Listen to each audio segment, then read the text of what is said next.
Welcome to Weekend Ag Matters from the Iowa Agribusiness Radio Network. Join us for an in-depth look at Iowa agriculture. Here's your host, Mark Magnuson. Hello and welcome into Weekend Ag Matters on the Iowa Agribusiness Radio Network. I'm Mark Magnuson. In today's episode, Riley Smith speaks with Iowa Congressman Randy Feenstra. Dustin Hoffmann is joined by Heidi Bradley of Integrated Telehealth Partners, and Russ provides his faith-based segment. Let's turn our attention now to this week's news headlines. The total number of beef cattle in the United States is at the lowest level since the 1950s. To make up for the lack of beef cattle while still producing the necessary amount of beef for consumer demand, the cattle industry is feeding cattle to heavier weights. Eric Rolfe of Comstock Investments says that the cattle industry might be reaching the upper limits of heavier cattle.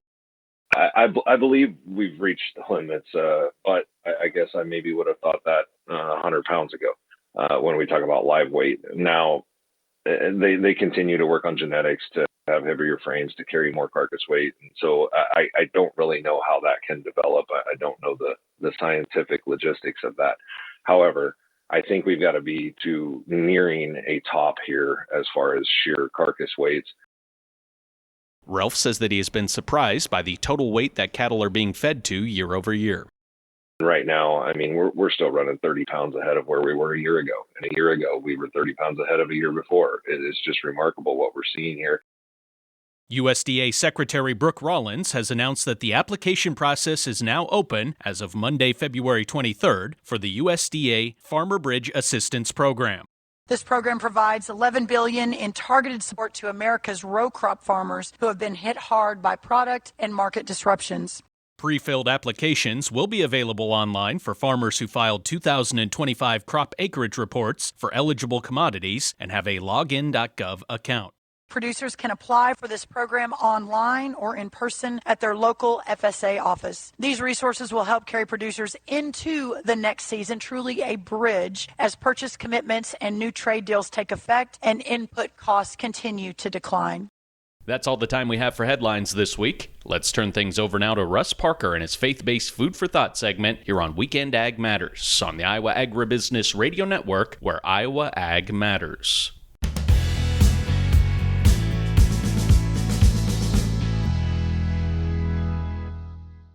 We're in the season of Lent right now, a time set aside for reflection, for slowing down just a bit and taking an honest look at our lives. Lent invites us to consider what we're carrying and maybe even what we're ready to hand over.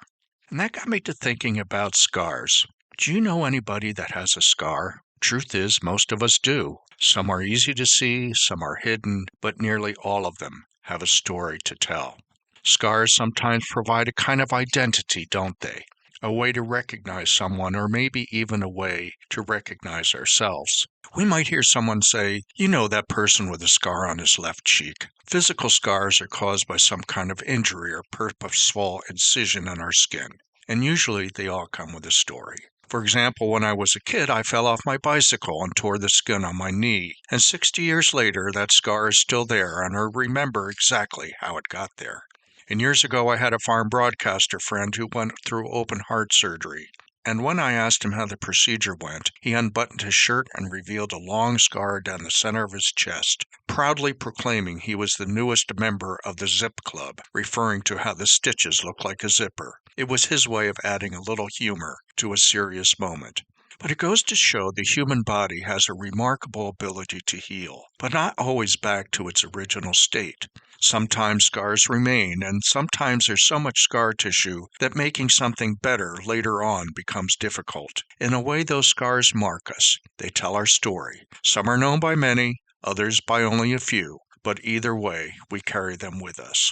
During the season of Lent, it's worth asking ourselves what scars we might still be holding on to, not just the ones on our skin, but the ones on our hearts, and whether this might be a time to begin handing those over. Scripture tells us in Psalm 147, He heals the brokenhearted and binds up their wounds. Casting Crowns sings a song called Scars in Heaven, and the lyrics say it this way: The only scars in heaven, they won't belong to you and me.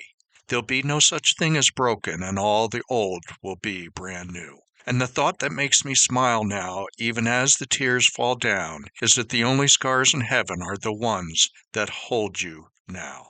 And maybe that's the promise we hold on to. The scars we carry here remind us of what we've survived, what shaped us, and sometimes what still aches. But one day those scars won't define us anymore. One day healing will be complete. The only scars left will be the ones that tell the story of how much we are loved. Food for thought, I hope.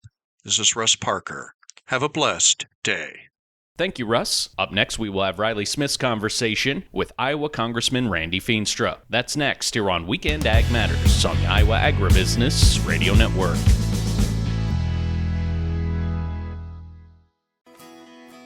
Farmers, stay on top of your local market with Basis Matters from the Iowa Agribusiness Radio Network. Every day, we bring you the latest corn and soybean cash prices from inland grain elevators and river terminals across Iowa. Get the prices you need to make the best-selling decisions, no matter where you are in the state. Basis Matters connects you to the numbers that matter most to your farm. Tune in every weekday only on the Iowa Agribusiness Radio Network and make informed grain marketing decisions with Basis Matters.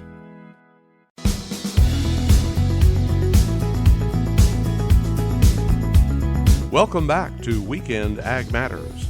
Here's Riley Smith.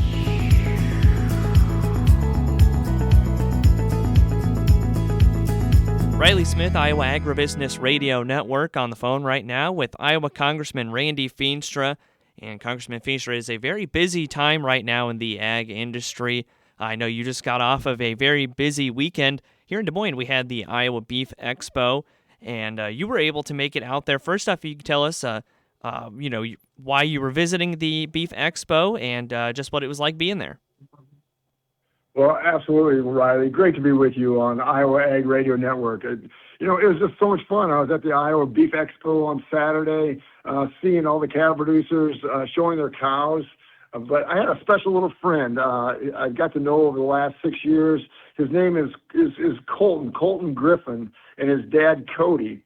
And Colton was showing a red Angus heifer. He got second place in show. But how I got to know him this was about 7 years ago. One of his friends passed away in his class.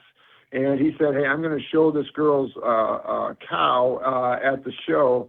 And he did, and I got to know him from that. And it was just great to see him and, see that next generation. You go pin after pin after pin at that Iowa Beef Expo, and it's all young kids showing their cows. And I was just so impressed with that.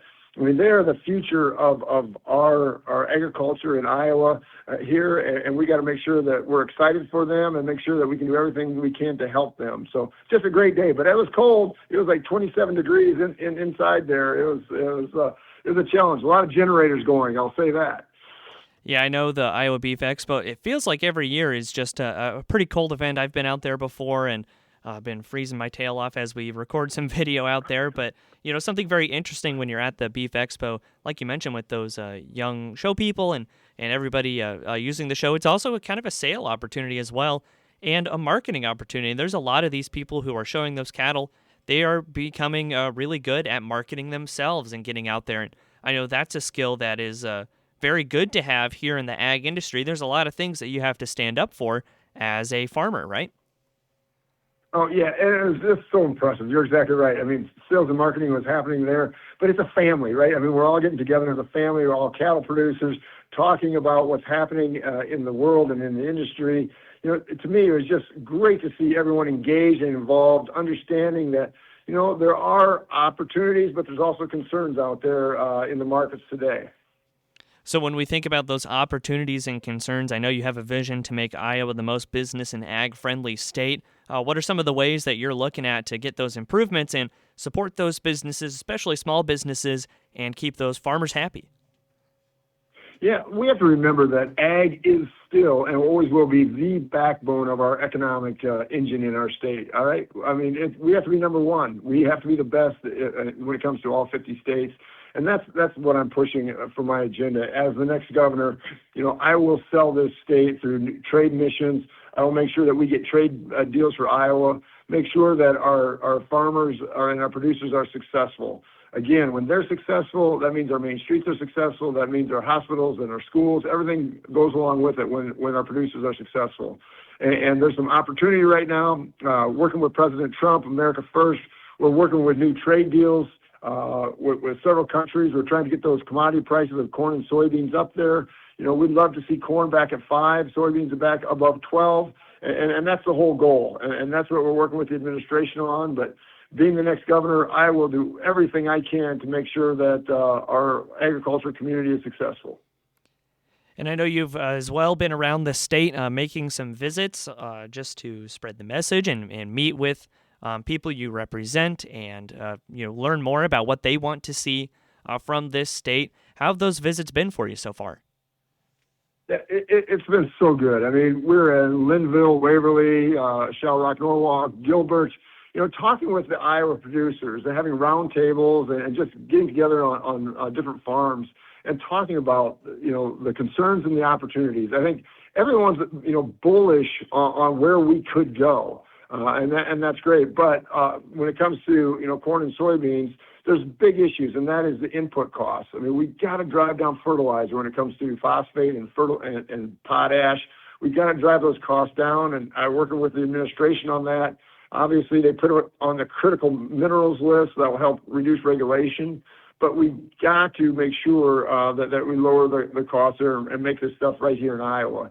And the same thing with what's happening with pesticides and insecticides. It was good to see some of the things that Trump said over the weekend concerning some of these issues when it comes to glyphosate, phosphorus. There's things that we can do to lower costs. And then to help that all, again, we got to open markets. He gets it. He's a friend of the farmer. We're looking at some Asian markets right now and some African markets to try to sell our goods and get those prices back up. Well, what's your stance on the Farm Bill right now? How are you feeling on the possibility of it still being able to come out? And what are some of the things that, especially on your statewide tour, that you've seen that really need to be kind of codified into legislation to protect our ag industry? Yeah, I tell you what, I came into D.C. late last night, late Sunday night, because we were going to do the farm markup in the Ag Committee, which I sit on Monday morning. We were going to start at 10, and we had a bad snowstorm move through on the East Coast here, and that shut everything down. So we moved that markup till next week. So now we're a week delayed, which is really unfortunate. But for me, again, it's about conservation that's going to be in this Farm Bill, about making sure that we have more conservation dollars. Prop 12 has been such a big deal. We're going to make sure that Prop 12 is in that Farm Bill. And then, FMA and MAP dollars continue to push that. And then research dollars. We got screwworm on our border right now, coming into our country, also with African swine fever, bird flu, all these things. We got to have the dollars to make sure that we stop this stuff from ever getting into our herds. It is so important that we invest in research and voluntary conservation practices. So that's what I'm hearing a lot from the farm community in Iowa, and that's a lot of what's going to be in the Farm Bill. Well, we always appreciate hearing about that, the updates to that process. One last thing before we wrap up here today. It's National FFA Week. You'd mentioned earlier you were recently in Gilbert, had a chance to visit there. Very important to be recognizing FFA, especially right now, because it is one of those things that does a great job of, I would say, preparing those students for the ag workforce. So supporting them now means they'll be more ready later. You nailed it. I mean, this is the next generation. So, we've got to be very engaged. I was so happy to meet with the Gilbert High School students for FFA Week on Saturday. Obviously, that's February 21st to 28th, the week we're in. You know what? These are the next generation of producers in our great state, and we got to work with them, give them the tools and the abilities to be successful, and then how to get that next generation involved where they can, for that land and things can be passed down to them. And that's what we're working on. That's what we talked about of how we can get these kids started and engaged and involved to start buying land and to buying cattle and getting involved in other agricultural parts of whether it be research or conservation or whatever it might be. So, you know what? I urge every young student out there, get involved in your FFA. It's so much to learn, and it'll really help you throughout the rest of your life. Yeah, I can speak to that as well. FFA member did radio through there. That's how I ended up in radio, actually. So it's a great career development event. Example. Yeah, I was going to say it's a great way to get yourself prepared for a career and very important to see all of that get supported and continue to be supported as we move on in just really in the ag industry. So, Congressman Feenstra, thank you so much for taking the time to visit today. For anyone who would like to stay in touch, how can they do that? They can go to feasterforgovernor.com. Riley, it's always great to be on the Iowa Ag Radio Network with you. Thanks so much. Thanks again to Iowa Congressman Randy Feenstra for joining us in this week's episode. Coming up next, Dustin Hoffmann will wrap up the show. You're listening to Weekend Ag Matters on the Iowa Agribusiness Radio Network. Stay up to date with the latest in the ag industry with Agribusiness Matters from the Iowa Agribusiness Radio Network. Each weekday, we bring you the latest advancements in farming, from new precision ag technology to cutting-edge sustainable farming practices. Agribusiness Matters is also your source for the most relevant ag news, policy discussions, and insights that are shaping the future of agriculture. Tune in to Agribusiness Matters on the Iowa Agribusiness Radio Network, where Iowa Ag matters.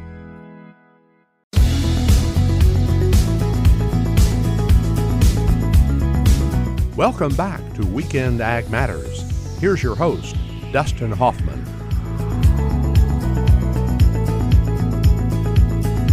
Welcome back to Weekend Ag Matters here on the Iowa Agribusiness Radio Network, as we've been down in San Antonio talking about the latest in innovations, talking about how farmers are going to maintain profitability in this time period, talking about trade and much more. We have to realize that all those things are stressors on farmers, and that's one of the most important things I think we can talk about here today, as we will be talking with Heidi Bradley. She's a psychiatric nurse practitioner with Integrated Telehealth Partners, and she is out of Cedar County in Iowa, and she chatted with me about some of the pressures that farmers are facing right now, and that help is easy to obtain, and it's nothing you should be ashamed of. All right, so we are talking today about some of the mental health challenges that farmers are facing. I've heard a lot of people talking that the situation agriculture is in right now is getting closer and closer to the way it was in the 80s, and we know of the stories of mental health that was the toll it was taking on farmers and some of the choices they unfortunately made. Obviously, we talk more about mental health now than we did in the 80s. It's less of a stigma, at least for the rural communities. Can you talk about the situation and things that we need to be looking at here as the agriculture industry is gearing up for 26 under some pretty trying times? Yeah, I think, like you said, Dustin, the situation for farmers is very complex in regards to some of the things that they deal with. A lot of things that are out of their control in regards to markets and weather and things of that nature. And it certainly takes a toll on their mental health from both a depression standpoint as well as anxiety about what the future brings. A lot of uncertainty, I think, increases anxiety, and that can lead to feeling depressed, and that's a concern for us in the mental health world. And I saw from the numbers and the information that was provided here before the interview, the CDC says that, nearly 60% of farmers are nearing that or meeting that accepted criteria for depression, and agriculture is the fourth highest suicide rate of any industry. I mean, that's some very shocking numbers and attention-grabbing numbers. Correct. And that's why we ask for people to kind of be looking out for our farmers, especially here in Iowa, in regards to looking for some of those symptoms that we might see that would be an indicator of increasing depression, such as expressing feeling hopelessness, difficulty functioning, kind of completing things that they normally would be able to do, sometimes even increased irritability and not communicating the way they normally would with family or close friends.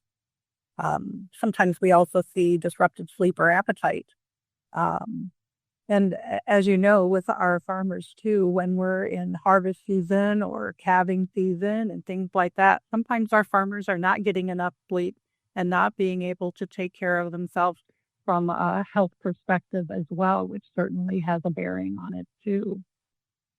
Now, as we look at these situations, and obviously we run into a lot of, like I said, we didn't talk about mental health problems, or I should say stigmas that were around mental health. We didn't talk about it that much in the 80s. Now it's being talked about more openly, but still getting someone to realize that they may need to talk to somebody, or getting over some pride once in a while about not thinking they need help, can be probably a challenge for you all as well. Exactly. I think it's a population that is, they're very strong individuals that take on farming as their role in life. So I think it's hard to accept assistance or recognize those things in themselves. So sometimes we have to really be on the lookout for those that we care about. Um, and like you said, I think the stigma of feeling that if I reach out for help, that means that I can't do it, or does it indicate some sort of weakness? And now, obviously, with the farms, obviously there's a lot of busy times. Like you said, about calving, harvesting, planting. I mean, we have no shortage of things to do throughout the year. And so, sometimes a traditional setting for a farmer to get into an office and talk to somebody isn't always the best option for them, or not always convenient for them. But obviously, with you in telehealth situations, you offer another option for them that's just as private, just as effective for them as if they were going to go to like a traditional go into an office setting, right? Correct. I think the advent of the telehealth opportunities are going to be certainly advantageous for the farming community that can't take a half of a day to drive to one of maybe the bigger cities to see a mental health professional. However, accessing through their phone or through the laptop or anything like that can certainly be assistive in getting that help, like you said, in a confidential manner, that they don't have to go anywhere. It doesn't take 6 hours out of their farm day to try to plan chores around that event. It's something that can take place wherever they're at, whether they're, in the tractor or at home, in the barn. We don't care. And I guess the next thing I want to ask is before we get into how they can get these conversations started, one thing I guess we didn't really mention, depression is just like any other sickness that you would have, a physical ailment that you have, you can get treatment. There are different options available for you. Just like if you were severely sick, you would go to the doctor or go to a hospital if things were bad enough. Depression is just as big a situation where you can get treatment just like any other physical ailment that you would have. Correct. And that's why when we talk about accessing to even the telehealth services, that sometimes reaching out to the primary health care provider in whatever community that they're in is a way to access telehealth services. Because, like I said, there's a lot of outpatient telehealth services.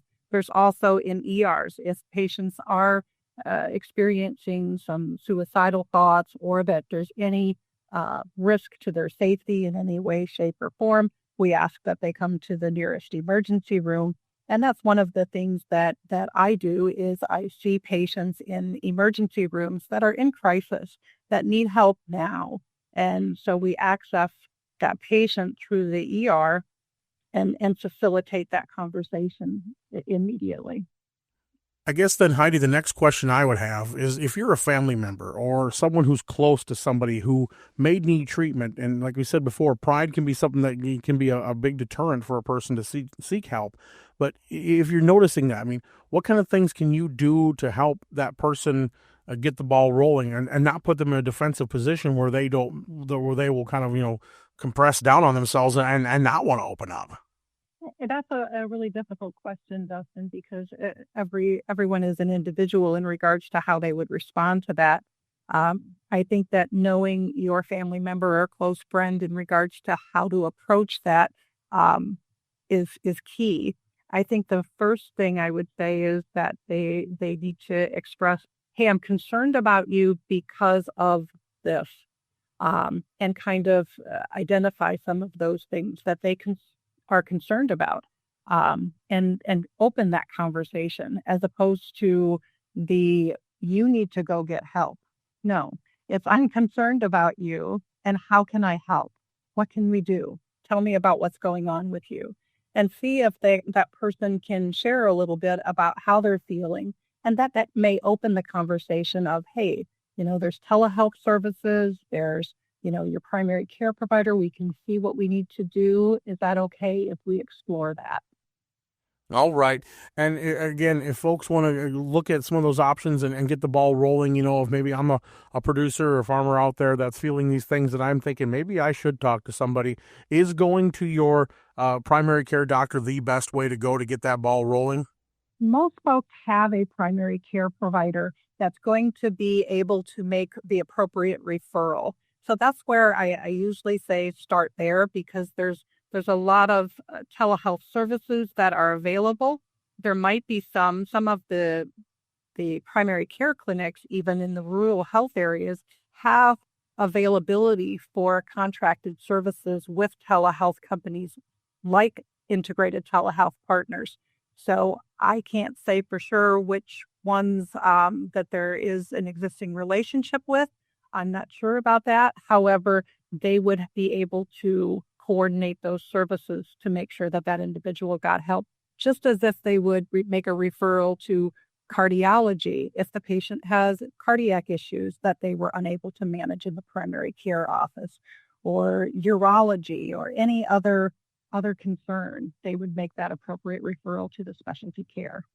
That again was Heidi Bradley. She's a psychiatric nurse practitioner with Integrated Telehealth Partners here on the Iowa Agribusiness Radio Network, and that brings us to the end of this week's show. You can find all our content as well as coverage from Commodity Classic online at iowaagnet.com and through our YouTube channel. For Mark Magnuson, Russ Parker, and Riley Smith, I'm Dustin Hoffmann. Thank you for listening. We'll see you next week on Weekend Ag Matters.